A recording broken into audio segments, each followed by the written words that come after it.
Hi everyone, in the previous video we had seen how to find out the number of permutations for a given word. Today we will see how to find the number of combinations. Well, if you would have remembered, you would have studied in your 11th and 12th about this particular word called combinations.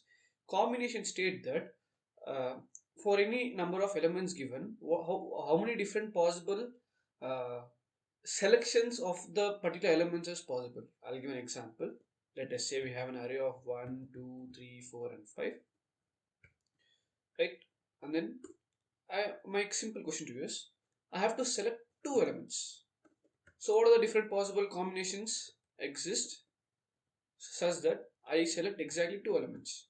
So it can be 1, 2, it can be 2, 3 and so on, right? So we don't know how many different possible combinations are possible. If I keep this array in a shorter way, we can easily find out. So let's say 1, 2, 3. In that case, we'll get as 1 and 2 is a combination.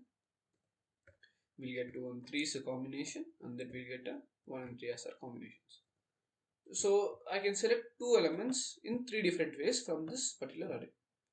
So today, for a given input of elements and for a given input of number of selections, we try to find out how many different combinations are possible.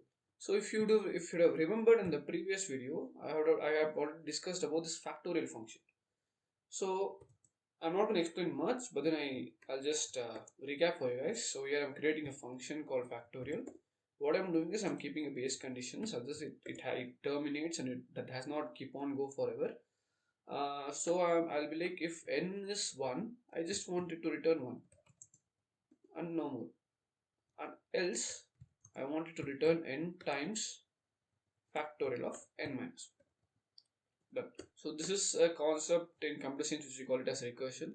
So if you just understand this, that's enough. And now, what is the formula for your combination? So in case you have n, and then you have your c, and then you have r. So the formula for a combination in CR is n factorial divided by n minus r factorial times r factorial, right? So the only difference here is an extra r factorial other than from your permutation. So let's try to code this out. So here I'll take some elements. I'll call these elements as, let's say, 1, 2, 3, 4, let's say 5, right? And then let me say my selection, I'll select two elements from this particular set of elements, and then let's see how many different possible combinations is possible. So initially what we'll do is, I'll create a variable called comp. We'll find the factorial of the length of elements, right? And then what I'll do is, so multiplication part is done.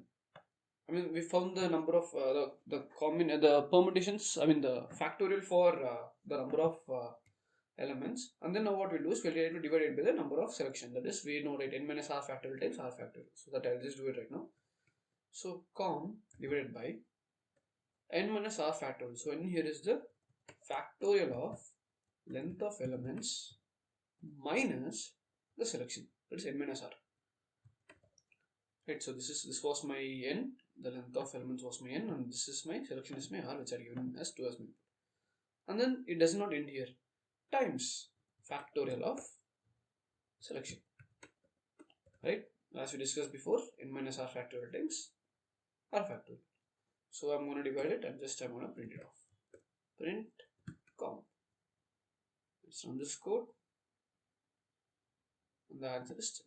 If you Google it, you'll get the answer as 10. And in case, let's take a short space. In case if you had 3 elements and then the selection was 2, let's see what the answer would have been.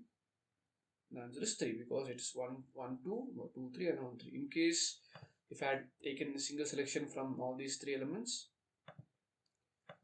the answer is 3 because I can take 1 separate, 2 separate or 3 separate, and there is no other combinations possible, right? And then this was for combinations without any repetition in your elements. That is, 3 is unique, 2 is unique and 1 is unique. And what happens if there is another 2 extra? So this we'll do it in another video. Thank you for now.